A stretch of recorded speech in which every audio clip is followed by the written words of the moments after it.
this fella hits harder than probably, you look at the power Wilder's got. This fella's up there with him, and he only needs one. And Tyson knows that, and Tyson will know that if this goes bangers, he loses the Usyk one, which is the one we've been craving for so long.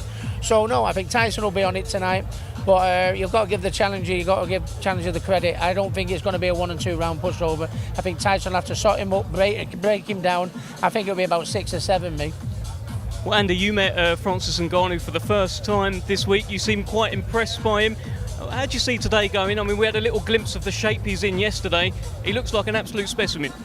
Yeah, he absolutely does. He's in extraordinary shape, and in UFC they do actually have a limit on heavyweight at 265 pounds, and he has to cut a bit of weight, so we think he'll probably do about between that and 270, something like that. And he's just really used to the big stage, isn't he? Because he's at the top of his game. And one thing that we've been kind of discussing the last few days, I want to get your opinion on, is he's not going to try and box Tyson Fury. That would be insane.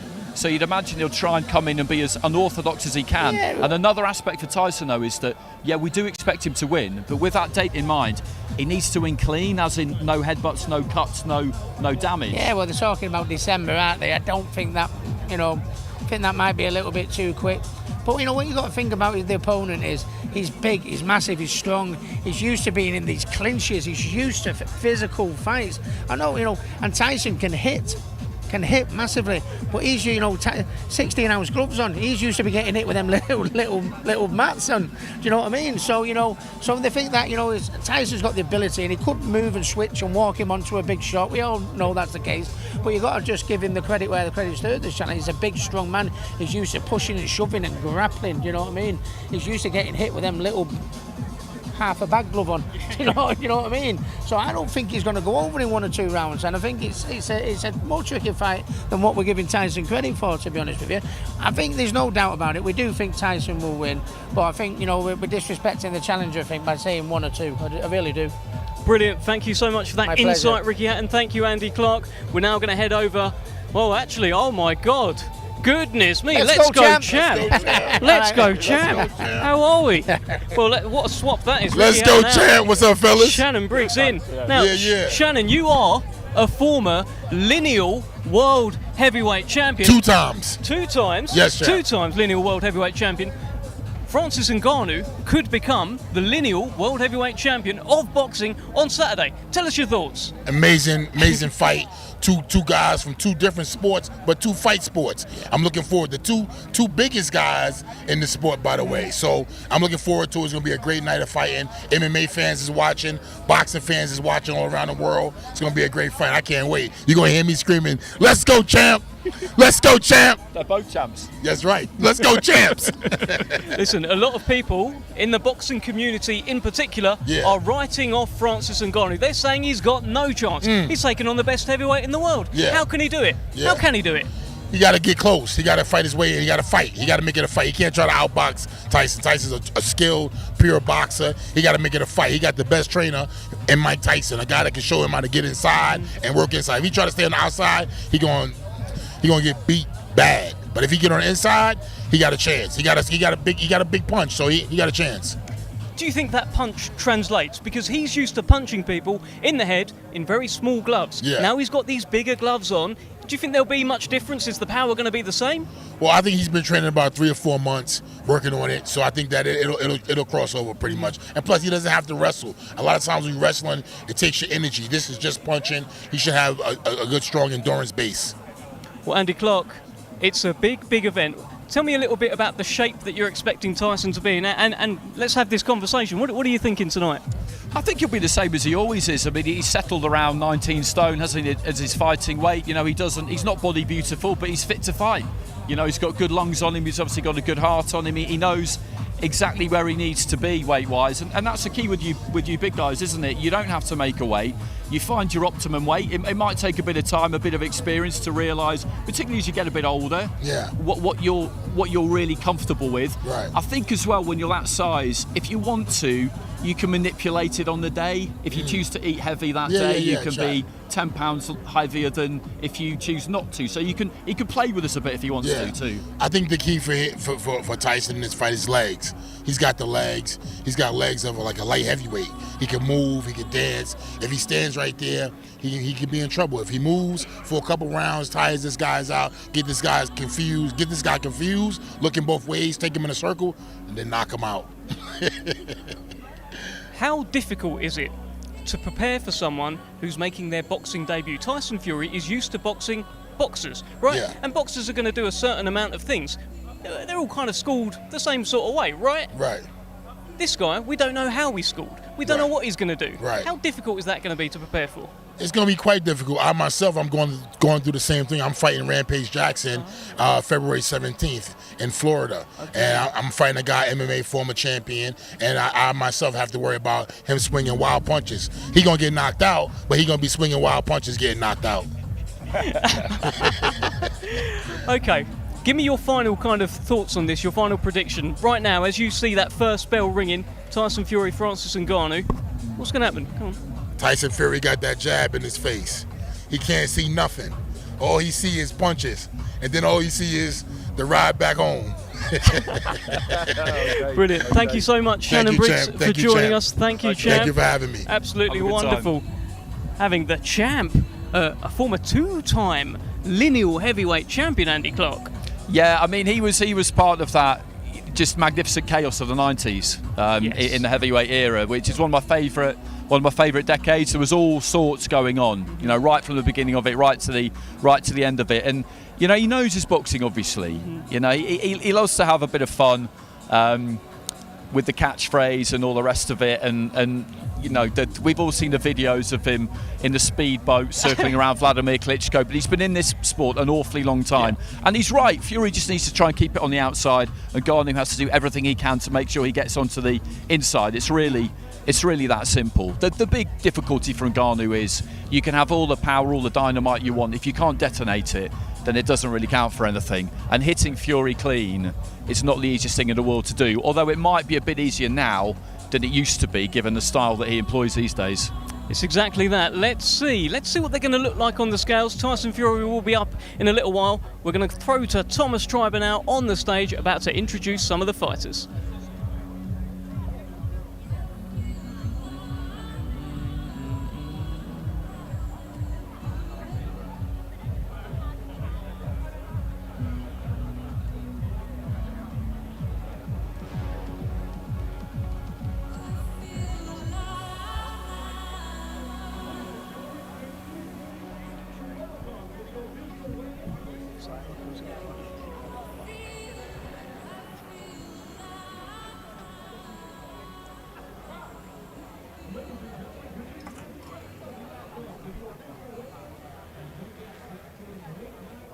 Championship boxing to be held tomorrow in Riyadh, Kingdom of Saudi Arabia. We would like to extend a big thank you to His Royal Highness, the Crown Prince Mohammed bin Salman, and His Excellency, Chairman of the General Entertainment Authority of the Kingdom of Saudi Arabia, Turkey, Al-Sheikh. It is all being brought to you by Sella, Frank Warren on behalf of Queensberry, Bob Arab's Top Rank Incorporated, and Gimmick Promotions. This great event will be televised live in the UK on TNT Sports Box Office, in the United States on ESPN Plus pay-per-view, and around the world in other territories on DAZN. Well, ladies and gentlemen, at this time we are going to begin the weigh-in process. Our first fighters to the scale, competing tomorrow in a scheduled 8-round international super welterweight contest. First to the scale, fighting out of Miami, Florida, USA. He brings a professional record consisting of 12 wins, 3 defeats. 9 of his 12 wins come by way of knockout. Let's welcome Robert Duran Jr. Well, there is Robert Duran Jr., son of a legend, Andy Clark, and look, he looks in shape, looks born for this stage. He looks in fantastic shape. 152.7. 7 for Robert Duran Jr. So makes it nice and easy, 154 limit, so he's over a pound under. He said to us during the week that it wasn't an issue. He arrived pretty much on weight and he's just had to kind of keep it there during the course of the week. His dad's here. Every time I look to my right-hand side, I see someone else. Miguel Yes. Cotto, Larry Holmes. It's unbelievable. It's incredible, and we've just had Shannon Briggs as well. I mean, goodness me. And now we welcome to the scale, coming to us from Liverpool, England. He is undefeated with 8 wins, 1 draw. 5 of his 8 wins come by way of knockout. Here is Jack the Pilgrim McGann. Well, here comes the man they call the Pilgrim. Fight number 10 for Jack McGann from Liverpool. He is one of those fighters who has crossed over from MMA to boxing. He was on a hell of a streak in MMA. 10 first-round knockouts in a row. Unbeaten now as a professional boxer. 153.10 for Jack McGann. So again, he looks good on the scales too. He doesn't look dry. He doesn't look too tight. He's made it by a few ounces. You're always looking to hit it as close as you can. Once again, ladies and gentlemen, these two competing tomorrow night in a scheduled 8-round international super welterweight contest. Build-up's been pretty respectful so far. Nice and respectful face-off there. You can see Martin Murray just in shot as well. Of course, the trainer of Jack McGann. He's a tall, rangy kind of fighter, McGann, isn't he? There's a height difference there between him and Duran. Duran, to me, looks like, and when you see 152.7 on the weight, he looks to me like he could maybe do welterweight. Competing tomorrow in a scheduled 10-round international heavyweight contest.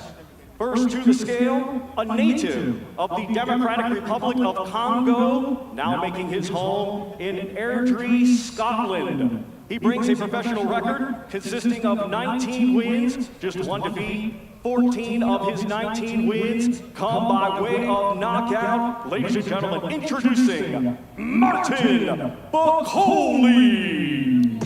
Well, here comes Martin Bakole, closely trailed, of course, by trainer-manager Billy Nelson, a Congolese giant and really a Scottish giant as well. Yeah, absolutely. I mean, you look at the size of him there, he is a significant unit. And what's impressive about him is the mobility he's got really and the punch output he's got for somebody that size. His last 3 fights, he's been around 20 stone. I think he'll be pretty similar here. 299.4. Wow. And the rest, Andy Clark. 299.4, that's 21 stone, 5 pounds. And now we will welcome to the scale a native of Cameroon, now fighting out of Las Vegas, Nevada, USA. He brings a professional record consisting of 40 wins, 7 defeats, 1 draw, 28 wins, coming by way of knockout. Introducing Carlos Takam. Well, here comes Carlos Takam, fight number 49. He's coming off a brilliant win over Tony Yoka in Paris. He really wasn't expected to win that night, Andy, but he did. He did, and he did it comfortably, and he looks in nice nick. Generally speaking, he'll come in about 18 and a half. That's unnecessarily heavy from Bakole for me. It really is. Yeah. 20 pounds heavier. You look at him when he took his shirt off, and you could see a little bit of a belly there. I don't know what the thinking behind that is, if I'm honest. Could be the hotel buffet, that one, Andy. We have warned about that one.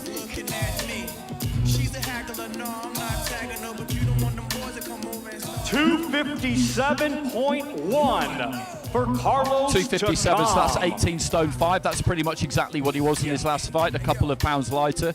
And as we've been saying, he looks in outstanding shape for anyone of any age, let alone somebody of 42. And there'll be a plan behind this weight of Bakole's. Yeah. But if I'm honest, I Once wasn't again, ladies and expecting gentlemen, that. these two competing tomorrow night in a scheduled 10-round international heavyweight contest. Because if you look at him there, look at him from side on, you can just see the stomach sticking out a bit. You can just see that kind of roll underneath his shoulder, halfway down his rib cage. That's spare weight. That's excess weight that doesn't necessarily need to be there. Yeah, it is a surprising weight from Martin Bakole. It is a career high from Martin Bakole. Let's see if it makes him more effective. It could. It could. Our next two combatants to the scale competing tomorrow night in a scheduled 6-round international heavyweight contest. First, we will welcome to the scale, coming to us from Budapest, Hungary. He brings a professional record consisting of 10 wins, just 1 defeat. 8 of his 10 wins come by way of knockout. Here is Istvan Bernal. Well, it's fight number 12 for the 34-year-old from Hungary, Istvan Bernal. And Andy Clark, you were looking into this guy earlier this week. He's boxed everyone as an amateur. Yeah, a very extensive international amateur career. I saw him once at the final qualifier for the Rio Olympics out in Venezuela. He lost his first fight over there, but he's been in with a lot of people. He got stopped by Fury a couple of times, actually, in the youths. Stopped by Joe Joyce. He's been in with the likes of Tony Yoka, Ivan Dichko, a good Cuban guy called Jose Lardoet. So, you know, a lot of experience there for him, and in good shape by the look of it. Yeah, well, exactly. I mean, he is the man taking on Moses Itauma on Saturday night. 257.1 for Istvan Bernal. So that's 18 stone 5. And so right, that's exactly the same as Takam. He looks good, doesn't he? Yeah, does look in shape.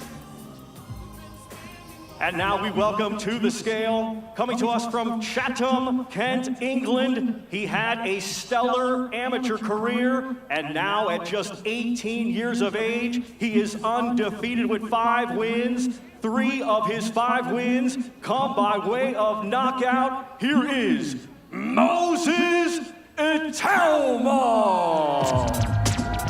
Oh, great roar here for Moses Itauma. Fight number 6 for the 18-year-old heavyweight sensation. You can see Frank Warren on the stage. Believes in this young man, believes he can go to the top of the division. Let's see how he looks on the scales.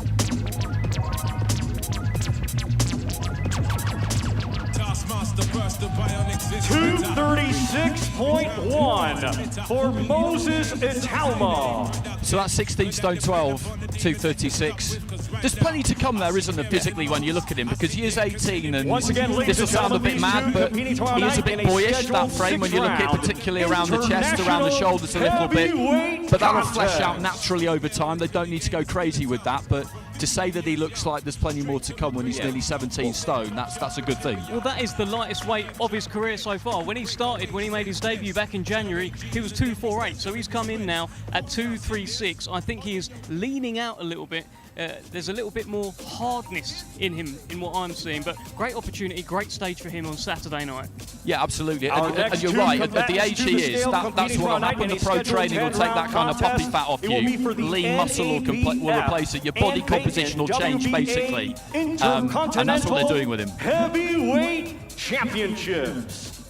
We will first welcome to the scale, coming to us from Evanston, Illinois, USA. He brings a professional record consisting of 20 wins, 4 defeats, 1 draw, 17 of his 20 wins coming by way of knockout. Let's welcome Junior Anthony Hurricane Wright. Well, fight number 26 for the man they call the Hurricane. He's got the tall task of taking on Arslanbek Makhmudov on Saturday night. But he's spoken well this week, Andy. Yeah, he has, you know, and he was a good cruiserweight. He had a world title fight as a cruiserweight. He's a gym rat from what he told us, and that's why he was able to take this at relatively short notice. He's our smallest heavyweight. I expect him to weigh lightest of all the guys we've got. Just you, brethren, who's checking? So back to the tune, cooking. 229.5 for Junior Anthony Wright. I would make you right. Yeah, so that's 16 stone 5. That's 16 stone 5. 229. But he looks good. He looks nice and solid. He's got no nerves, has he? You know, he knows this is a tall task. He knows he's a realist. He's been around this business a long coming to us time. from Montreal, Quebec, Canada. He is undefeated with 17 wins. 16 of his 17 wins come by way of knockout. He is the reigning and defending NABF heavyweight champion, Arslanbek, the Lion Makhmudov. Well, here comes Arslanbek Makhmudov. a quite terrifying figure, in my opinion. He's 6'5". Apparently, I think he's a bit bigger than that. Cuts quite a foreboding figure around the hotel. He's got 16 knockouts from his 17 wins so far, and he'll be looking to do exactly the same on Saturday night. He's got that kind of beetling brow, hasn't he, where the eyebrows turn up at the corners, which makes him look like he's perpetually frowning, even when he's not.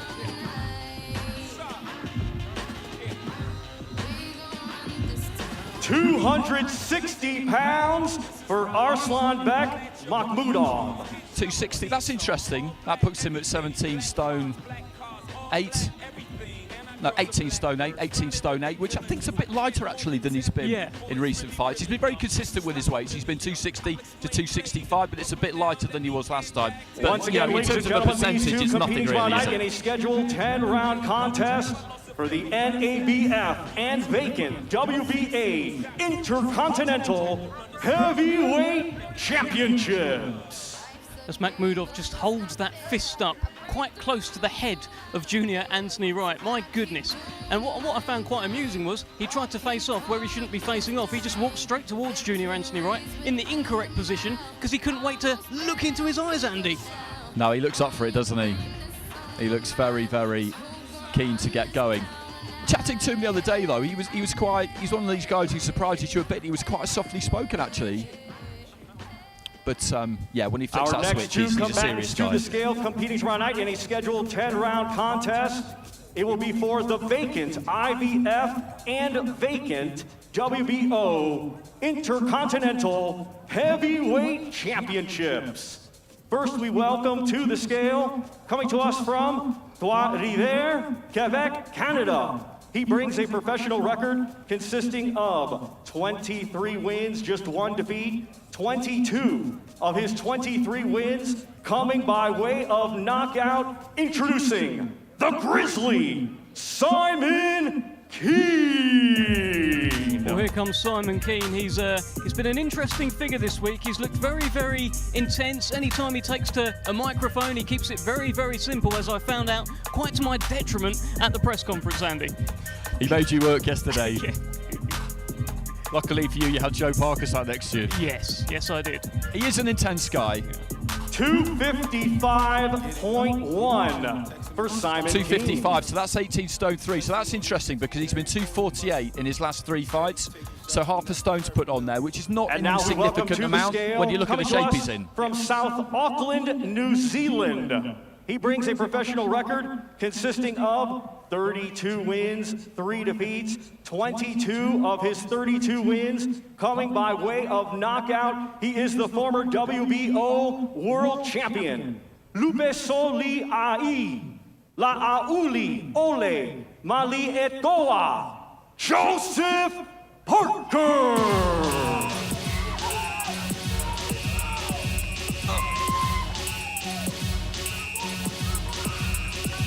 Well, here is the former WBO World Heavyweight Champion Joseph Parker, up there with trainer Andy Lee.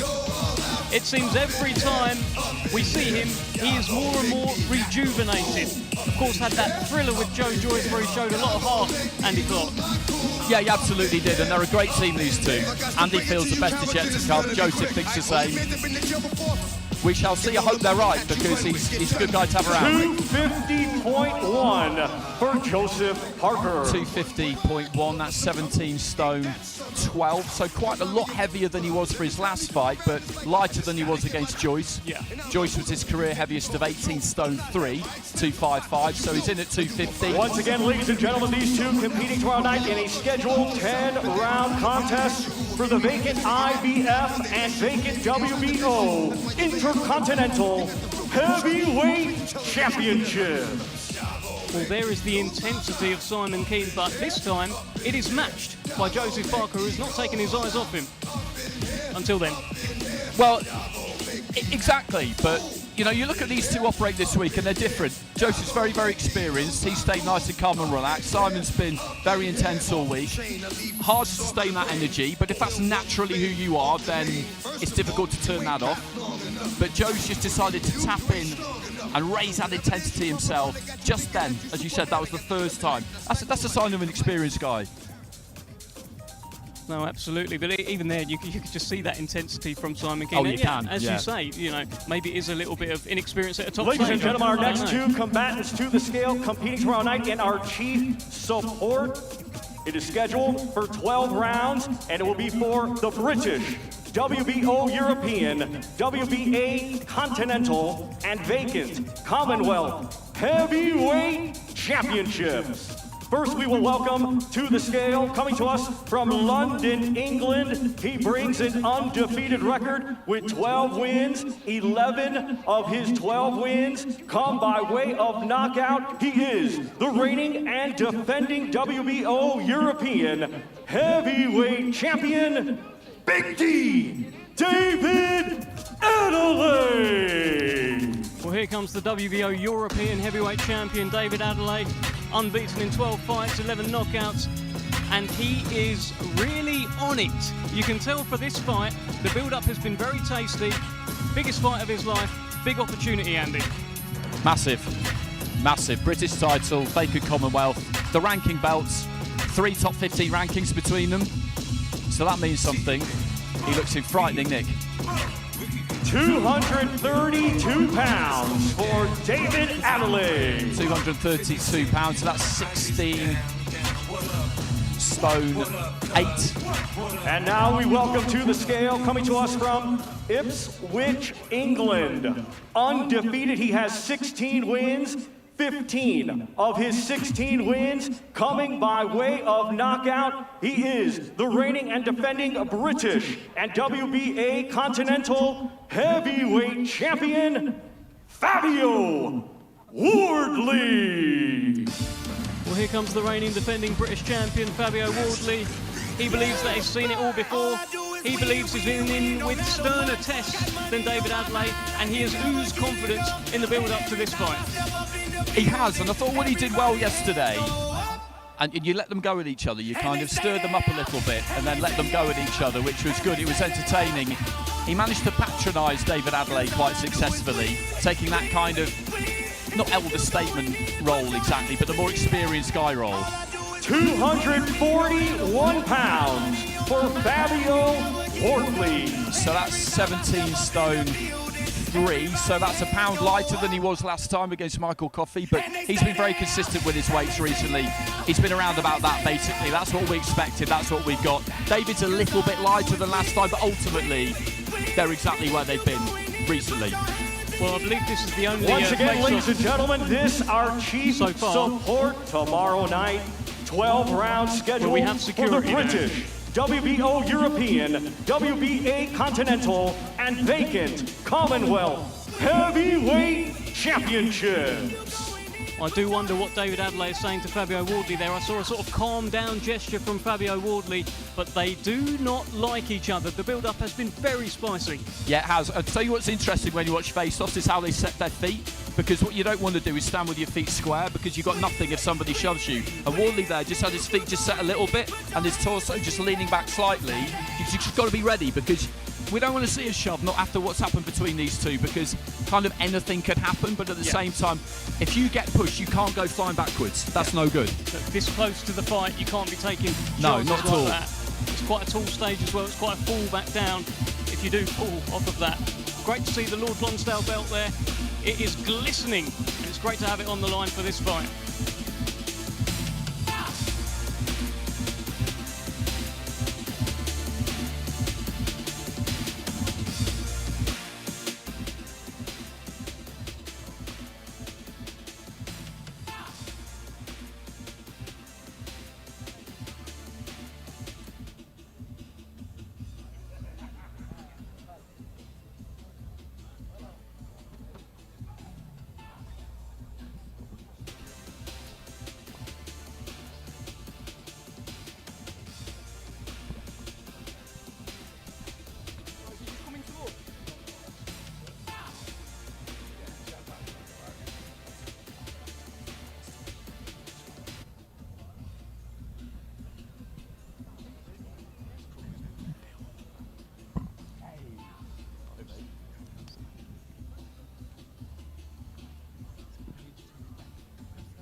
WBC wristband champion. Here we go.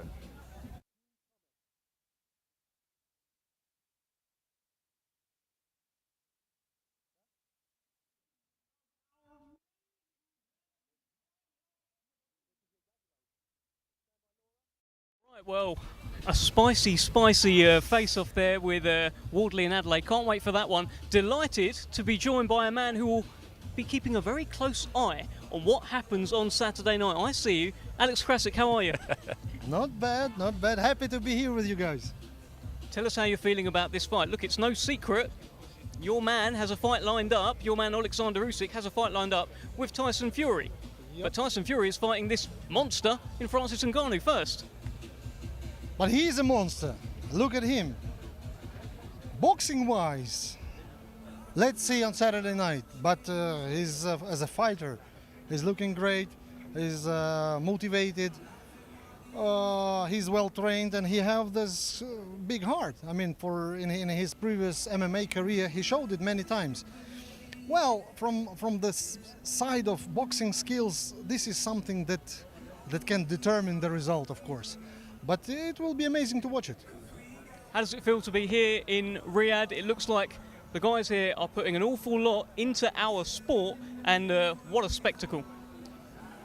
It's just amazing, you see? Wow. I've been in boxing for a while, but I've never seen something even close to similar to what we have here. Just amazing. I can't imagine 3-4 years ago, I could not imagine that boxing can be like this. And now we are witnessing it. This is history in the making. Will Alexander Usyk be ringside on Saturday? With the help of God, yeah. He's landing in 1 hour. He will be there for sure. Are you expecting any, any repeat of what happened last time? We are not expecting anything. Whatever happens is happening for the reason, and we are here also for the reason. And the reason we are here, everyone knows, because we are announcing the big fight. The signing has been already announced, but the fight itself has not. So Usyk will be there. We don't know how we know 99.9 how the outcome goes on Saturday night, but anything may happen. So we wait, and after it's finished, then we can legally take the next step. I mean, how is he, Alexander? I know he had a slight niggle injury-wise. Normally, when you've been in boxing for 25 years, it's okay to have injuries, especially when you're already 36. I'm not a boxer, I'm 41, and I have some injuries even without going to the training camp. So, but no problem being ready for the 23rd of December. No, we have set up a camp for him in Europe. He's coming here from Spain. Did I mention this loud? So you certainly did. I disclosed the secret, yeah. It's an exclusive. Yes. So we set up a camp there, so he'll be fighting there, he'll be training there, getting prepared, and I can only wish good luck to Tyson, and we will pray for him to stay healthy and safe in the upcoming fight.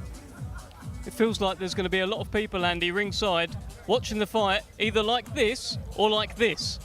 Oh, there will be, because there's so much invested in this, and as he said, and I agree with him, I feel 99.9% like I know who's going to win. But as we've been discussing the last couple of days, Alex, with Ngannou coming from that MMA background, he's going to have to try and make it rough, and then that could bring an accidental elbow, a head clash, a cut, stuff like that. So you will be kind of watching it through your fingers. That's exactly what I'm thinking. When you're fighting a boxer, you know what to expect from him, and you know how to defend yourself. But when you're fighting a guy who is not finishing his punch, not curving his punch, you don't know what's gonna happen. So you can expect him to come from left, and he can come from the right, and that's something that might be a problem for the guy. Brilliant. Oh, some legends here. Wow. Well, we have been joined by Superman Alex Krasik. We're going to let you go. Thank you so much for the words of wisdom. Good luck. Wow, Mr. Roy Jones Jr. has joined us. How are you, sir? Good. How you doing? I'm very, very good. Tell us your thoughts about being here in Riyadh. What an incredible event. incredible event, incredible setting, incredible. I mean, this is so great for boxing because in the USA, just last week we had another network to get out of boxing. Now having these people get involved in boxing, it makes it so much different, so much better for the whole sport of boxing, and they want to bring the sport back, and this is a grand way to show that they are trying to bring it back. They absolutely are. Tell us a little bit about this fight. A lot of boxers are saying it's quite hard to try to prepare for someone who you don't really know what they're going to do, because maybe they don't know what they're going to do. How difficult must it be for Tyson Fury to prepare for Francis Ngannou? Well, the good thing about it is not as difficult as they say, because guess what? No kicking, no airborne, no kneeing. So all you got to worry about is two hands. How many different ways can we see two hands? He ain't fighting Roy Jones Jr., so how many different ways can we see two hands? Two hands ain't going to come but one or two ways, you feel me? So now, that being said, the experience factor in the boxing ring is what's going to work for Tyson Fury. You don't go out there and play chess with him in round 1 and round 2. You just play checkers with him in round 1 and round 2. Let him get used to it, everything, get used to it all. Let you see what he has. Once you see what he has, now you turn it into a chess game from round 3 to round 12. And hopefully that chess game will be checkmated before you get to round 12. Listen, one more question, Roy, before we let you go. If you had to give Francis Ngannou one piece of advice heading into this fight, what would it be? Work the body, go for the knockout. You don't want to try to beat him in a decision because you're not smart enough, you don't have the experience. Work the body, go for the knockout. Just before I let you go, Roy, I have to say this. You've always been one of my favourites, but a couple of years ago you provided me with a real highlight because we were in Belgrade, Republic Square, doing an amateur event, and it started raining and the whole thing was going downhill. It was looking really dismal, and then out of nowhere appears Roy Jones Jr., Superman, mic in hand, and he gave us You Must Have Forgotten Can't Be Touched live. Sensational. Thank you, my brother. I try to do what I can. God blessed me to be an entertainer in this sport. And so I try to always be that entertainer. And I hate that I didn't come along. And I say I hate it, but maybe this is the right timing because maybe these people are wanting to do things that are going to be inspiring for the youth and to inspire somebody to get back in shape and go out like right now. Me and Anderson Silva never could get the money we wanted to fight, right? When I was the one who pioneered this idea. Me and Anderson Silva were the first boxer MMA guys to talk about actually getting in a boxing range and fighting. So we're the first one that pioneered this, but we never benefited from it. So maybe now that these people are getting involved, maybe myself and Anderson Silva finally will get the chance to benefit off of what we pioneered. Brilliant, absolutely brilliant talking to you, getting that insight. Thank you so much, Roy Jones Jr. Thank you, guys. Thank you so much. Thanks a lot. Wow, great to see. Superman still ready to go. And we're swapping out Superman for a man who is looking to look super, I guess, yeah, absolutely. on Saturday night. Nicely done. Come on, Big D, David Adeleye. Tell us about that weigh-in. What were you saying to him up there? He just came in heavy. Yeah, you know, sillier than I thought. That was all. What did you say to him? The time is now. You know, the talk is not going to matter no more. He said, relax. I said, I'm always relaxed. You know, look at me. You know, yeah, man, I live for these sort of moments. Like I said, I'm just a small kid from West London, and I'm chief support on a big show in Saudi Arabia, about 6,000 miles away. You know, it's more humbling than anything else.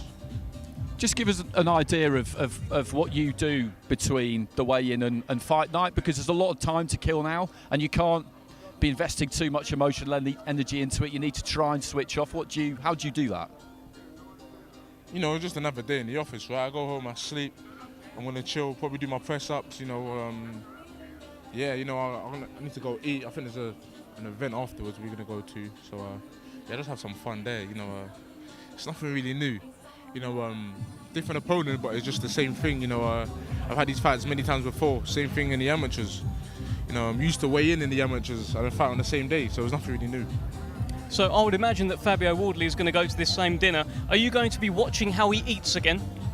More than likely, depends on our position. If he's, you know, the last time he happened to be right opposite me. You know, so every time I lifted my head up, he was there. So, you know, that's how it played out. What exactly did you mean? Like, he doesn't know how to eat properly? That's what you were saying, right? He just got bad table manners, that's all. Yeah, his table manners ain't good, you know. Yeah, it's pretty bad. You know, you need to have some etiquette, you know. So, yeah. No, I love that. I mean, that's an unusual cuss, isn't it? I've not heard that one before. It did amuse me. I didn't really actually pick up on it at the time. And then only when I watched it back, I was like, that's quite a good line, just talking about how he eats. Yeah, you know, it's just what came to my mind at the time, you know. And I noticed that, you know, he was a laughing stock. You know, me and my coaches were laughing at him, but, you know, I think this is the first time that you've seen each other kind of topless, I guess. You know, that close. What did you make of the shape of him? What did you make of the sort of energy that you felt up there from Fabio Wardley? Didn't really look at him. I didn't really look at his physique and whatnot. You know, that doesn't really bother me. I didn't even worry about his weight. My coaches were like, "Oh, he's silly." As soon as they heard 241 and they looked in their scales and they saw the weight, they were like, "Nah, he's done it all wrong." You know, he's heavy-footed as it is already, and he walks forward all the time. So, you know, being that heavy don't make no sense. Do you think he's going to walk onto one on Saturday night? We'll have to see. You know, either that or I'll just back him up anyways. So yeah. Brilliant. Speaking to you, David Adeleye, you've got so much more to do tonight. We'll let you crack on, my friend. Best of luck to you. Thank you. You're not gonna. Yeah. I'm just soaking it all up. It's good. It's good. It's incredible, isn't it? The array of champions over there is absolutely mind-blowing. I was saying it. You know, my dad's here, and I'm not. It's crazy. I used to watch all of these fights in my dad's living room when I was a kid. You know, growing up in a house with my mum and dad, we used to watch all of these guys boxing. So when I walk onto the stage and I'm seeing all their faces, it makes me laugh. You know, it's surreal, isn't it? It is. Life's good. You know, the universe can humble you in many different ways. It's funny. So. Brilliant. Thank you so much, David Adeleye. Cheers. Wow. And now very shortly we've got the main event coming up. Well, look. I'll tell you, you know it's a big event when you've got Michael Buffer in town coming to announce this, and he's still ready to go, isn't he, Michael Buffer? Goodness me. Always. He looks absolutely immaculate as always. You know, he comes out for the main event. You've got the dignitaries up on stage there, Frank Warren, Todd DeBuff. Frank's cut a very casual, relaxed figure this week, hasn't he? Just striding around, him and Bob Arum like a couple of boxing dons that they absolutely are. I love that moment on Tuesday where we kind of introduced them in at the grand arrivals, and you got these two Hall of Famers just taking it nice and slow, walking up to the stage, knowing where they are, knowing what this is, but knowing that even for them, this is something different. Good evening and welcome to a part of the official beginning of Riyadh season. As Hall of Fame promoter Mr. Frank Warren for Queensberry Promotions, along with Hall of Fame promoter Mr. Bob Arum for Top Rank Boxing, proudly presents, in association with Stella and Gimmick, the baddest man on the planet, for the baddest, a WBC special event, 10 rounds of boxing in the heavyweight division, broadcast live by TNT Sports Box Office to the United Kingdom and Ireland, ESPN plus pay-per-view in the United States, and on the Zone live around other parts of the world. Well, ladies and gentlemen, this premier event is in the all-new spectacular Kingdom Arena, Boulevard City, Riyadh, Kingdom of Saudi Arabia. And special thanks to the Royal Highness the Crown Prince Mohammed bin Salman and His Excellency Chairman, General Entertainment Authority of the Kingdom of Saudi Arabia, Turkey Al-Sheikh. So now, ladies and gentlemen, let's bring the fighters to the stage and then to the scales. Coming up first with a combat sports record of 20 fights, 17 victories, including 12 big wins by knockout, living, training, and fighting out of Las Vegas, Nevada, USA. Fighting for and representing his native Cameroon, he's the former UFC World Heavyweight Champion, the man known as the Predator. He is Francis Ngannou! Well, here comes the Predator. Great ovation here for Francis Ngannou, the 37-year-old. Israel Adesanya following closely behind as well, a UFC superstar. What a moment in the life for Ngannou. His opponent. He has a professional boxing record of 34 fights, 33 victories with 1 draw, 24 of those victories by knockout. From Malcolm, England, United Kingdom, the lineal 2-time heavyweight champion, the reigning WBC heavyweight champion of the world, the Gypsy King, Tyson Fury! Well, here comes Tyson Fury. Huge ovation here in Riyadh, the WBC and lineal world heavyweight champion of boxing. Sugar Hill in front, and of course, Tyson Fury soaking in every moment, Andy Clark. Absolutely. I tell you what, I do quite like this trend maybe that Carlos Takam and Francis Ngannou has started here of coming up to the weigh-in in your street clothes, no tracksuit. It's unusual, isn't it? Well, they're heavyweights. UFC former heavyweight champion. Ladies and gentlemen, he steps on the scales this time for the official weigh-in. Francis Ngannou. We're going to see Francis Ngannou on the scales now. In the UFC, he has to make a heavyweight limit of 265 pounds. I'm curious what he weighs without a limit. 272.1 pounds for the Predator. Pretty much what we thought. Yeah. And now he disrobes. So 272 is 19 stone 6 of as pure he reveals muscle, that. by He the looks way. amazing. Look at the state of him. Absolutely unbelievable shape. But I do. What I find interesting about that again is just the fact that he's not. He doesn't care about boxing protocols. He just came up in his jeans, his trainers, his shirt. I don't have to make a weight, so what does it matter? Why you would know, he? and now he gets the shirt off. You know, it's just a different take on it. Yeah. The man known as the Gypsy King. He is Tyson Fury. Well, here's Tyson Fury. I believe someone has thrown Francis Ngannou's T-shirt into the crowd. That may have been Tyson. I'm not sure. We'll have to watch it back. 277.74, the Gypsy King, Tyson Fury, the reigning WBC heavyweight champion of the world. Fighters,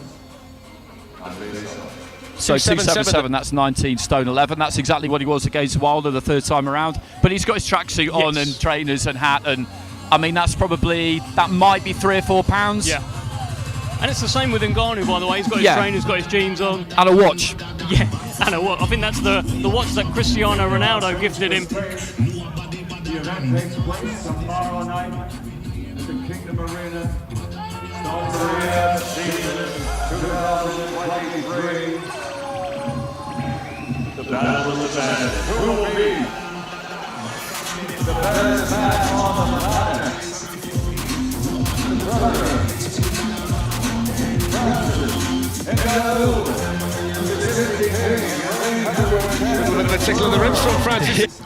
I find this quite interesting, you know, because it is playful to an extent, but it's also not, because Fury was just trying to lean into him there and just get on his toes and almost kind of bear his weight down on him, and Ngannou wasn't having it. any of it. And that's what Tyson Fury did yesterday. Tried to sort of stick the head in a little bit, but Ngannou went right back at him. And that's what you'd expect, because these are two champions. Ngannou is not somebody who is going to be second fiddle to anyone, who's going to be intimidated by anyone. The idea that can happen to him is absolutely laughable, I'm sure. Yeah, I'm sure you can see the Riyadh Championship belt there in the middle as well. And the winner will walk away with that and walk away with the title of the baddest man on the planet. Will it be Tyson Fury? Will it be Francis Ngannou? We are now just hours away from finding out the answer to that question. We are indeed. We are indeed. A few poses here for photos. A few people getting in. So 19 stone 6 Ngannou, 19 stone 11 Fury, both clothed, but the difference will be the same essentially. So there's nothing in it at all, is there really? Nothing in it at all. And I'm pretty sure I know what Frank Warren would have been saying up there when those heads were going in. He would have been saying exactly what he was saying yesterday, and what he was saying yesterday was, no, don't get cut. So no one wants to see this fight, for whatever reason, get scrapped for any ugly antics at the weigh-in. I think they kept it within reason there, Andy. Yeah, these two guys are far too experienced for that. They know how much has been put into this, and nobody wants to train all camp and get to the end of it, and then because of a moment of madness at a weigh-in, not fight and not get paid. Climb back to the very top of the tree, fighting the lineal heavyweight champ, Tyson Fury. How does it feel? Feels great. You know what they say? To make a big step, you have to step back. So I step back and I make a big step very high. The highest of the high. The highest that he has ever been made. So I'm very excited, and is going down tomorrow night. Everything been good. Everything been good. Training camp, everything went well, and we're about to give the show to the people. It is no secret that you have the hardest punch ever recorded. Your overhand right. Now, Tyson Fury's been down 6 times in his career, 5 times to that overhand right. That must give you a lot of confidence. If that overhand right touch him, he'll go down because he hasn't been knocked down by those people who are the hardest punchers on the world. They don't have that record. Now you've brought in a legend, Mike Tyson. We've heard from Carlos Takam. He's given you high praise, says you've never trained this hard. Mike's also said, listen, you're flattening people in sparring. How good has the preparation been for this fight? Well, the preparation has been very good, and it was very important to have somebody like Mike next to me. It's very inspiring, you know, to see how, in fact, I was still going on YouTube and watch some of his training video, and it was tough. But we make it all the way here, right? Yeah, we were sore some few days, not every day, right? But in the At least, listen, John Fury is on the stage, thank God, otherwise we might have a problem. But now, Francis, how does it go down? I think people are saying that you've got to start fast, got to start early. I think we're going to take the time to figure out the pace. I think we're going to take a couple minutes at the beginning, but I think this fight will end very quick. There's some mind games, there was some tickling of the ribs and the abs. Is this just mind games? Does that get in your head at all? Because Tyson Fury is the master of it. No. I have been in the game so long, and I have played this game so long with so many people that play mind games, and this can get to me. I think it's just a part of the game now. I consider it as a part of the game. It's not nothing personal. And then when we get in the octagon tomorrow, it's a fight time. When it comes to fight time, we're gonna fight. That's it. No doubt. Francis, I'll let you go. Pleasure. Enjoy. Good luck. Now, I think we are going to be joined by Tyson Fury, the main man. We'll be heading over this way in just a moment. Here he comes. He's on his way. Now, Tyson, join us here. The man is here, the champ. Talk to me. Mike, I think you're the first person ever to call Francis Ngannou fat and small. Talk me through that. You still believe that now you've seen him on the scale? Yeah, I think he's a big fat sausage, and I'm knocking his back out. That's the game plan, right? You're not looking to make this long? No, we don't get paid for long, we get paid for short, and I'm going to make it nice and short for him. Francis Ngannou comes from a completely different combat discipline, MMA. We've seen those highlight reel knockouts. It's a different way. What does he bring to the table that you've been working on that could maybe potentially cause you some trouble? Absolutely nothing. Absolutely nothing he brings to the table. No, not you know, the hardest ever recorded punch. He's got to land it, of course. It's like a tennis table champion, table tennis champion, facing Djokovic in Wimbledon final. Totally different. So there's no way. There has been a slew of MMA stars come into boxing. None of them have done as well as you'd expect. So you believe it's going to be same again. Francis Ngannou is going to go home disappointed. You're going to go on to huge fights in the heavyweight division. Let's just say this. Boxing is a gentleman's sport. Boxing is the sweet science. It's not two men brawling in the middle of a ring. It's not the biggest and strongest will win. It's whoever's got the most boxing skill and whoever's got the ability to set out the knockout punch. Now, we don't want to look forward too far forward. I don't want to look forward anywhere. I'm only looking forward to tomorrow, that's it. We're not talking about any other prick in this world. We're talking about Francis Ngannou tomorrow night, and I'm going to knock a motherfucker out, and then I'm going to take a week off. I don't want to hear from any of you guys about boxing. Let me have some time with my family, and then I'll come and take on a little guy. We apologise for the language used for those viewers out there. Tyson? I need to apologise if there's anybody out there who don't like my language. Get the fuck out that door! I apologise again on behalf of Tyson. I think we're going to let you go, brother. Good luck. Enjoy. You know what, I just don't know what Fury, look, one thing's clear, he is very, very focused on Francis Ngannou tomorrow. He doesn't want to be drawn into any conversations about Alexander Usyk. He knows he can't take his eye off the ball, Andy. No, he can't, and he'll be aware of what an unusual situation this is to have a fight scheduled. As you asked Ricky Hatton, it's not par for the course. It's tempting fate. You know, you are tempting the gods into punishing you for hubris in these kinds of situations. So he has to get the job done. He has to get it done as cleanly and therefore as quickly as he can, because whatever we say about Ngannou and his lack of boxing experience and how hard it is to land on Fury, and all of those things are true, and he's an athlete, and he's very strong, and he's very physical, and he can make things awkward for you, and he does present certain dangers to your physical well-being, shall we say. I don't think he presents a threat in terms of beating Tyson Fury, but he is capable of jeopardising that fight on the 23rd by some other means. I'm not saying intentional or by any foul means, but an elbow, head, whatever it is, you know, he's got to take care of business. Andy, thank you so much for your insight. We've now got a gala dinner to head over to, where we're going to be back on your screens, live streaming and having a chat with so many more people. Thank you for joining us for the weigh-in here today. Wow, we are hours away now from finding out who the baddest man on the planet is.